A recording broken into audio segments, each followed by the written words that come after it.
Raphaël Quenard ne vient pas du milieu du cinéma. Avant de trouver sa voie dans laquelle il excelle, 3 nominations cette année au César, il s'est essayé à différentes fonctions. L'une d'elles a de quoi surprendre. Il a seulement 32 ans, était inconnu ou presque il y a quelques mois. Lui, c'est Raphaël Quenard, la nouvelle star du cinéma français qui a décroché 3 nominations au César qui se tiennent ce vendredi 23 février 2024, révélation masculine, meilleur acteur et meilleur court-métrage documentaire. Ça fait beaucoup pour un trentenaire qui ne vient pas du tout du milieu et a fait 1001 choses avant de percer dans le 7e art et bousculer la famille du cinéma français.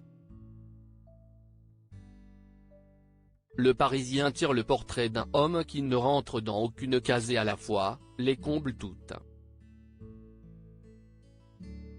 Raphaël Quenard aurait pu ne pas être acteur, les débuts de son parcours ne laissaient en tout cas pas supposer un tel virage. Né d'un père ingénieur et d'une mère qui officie dans les assurances, il se prépare dans un premier temps aux écoles militaires sans concrétiser les choses, suit un master de chimie et s'essaie à la politique, sujet qui l'intéresse au plus haut point. C'est ainsi qu'il deviendra attaché parlementaire de la députée, PS, de Savoie, Bernadette Laclais.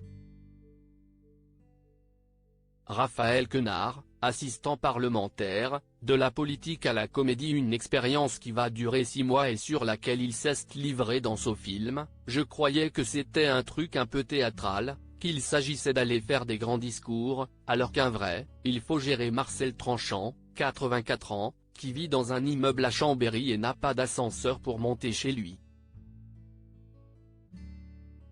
Dans Le Parisien, on apprend qu'il se voyait plus faire une activité artistique, ce sera la comédie.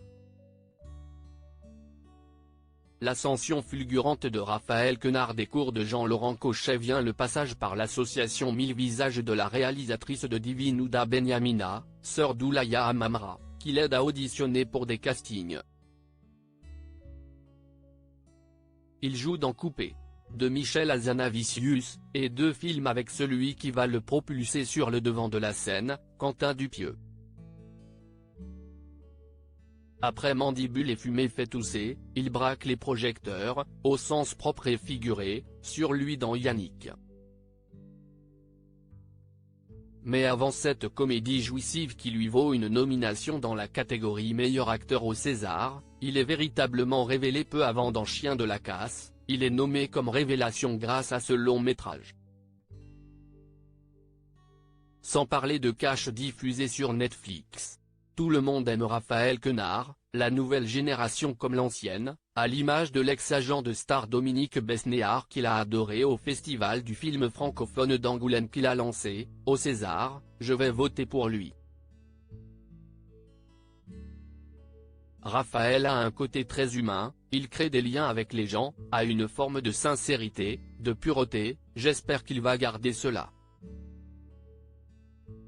Une belle déclaration pour le comédien irrésistible qu'on a hâte de voir dans L'amour ouf de Gilles Lelouch.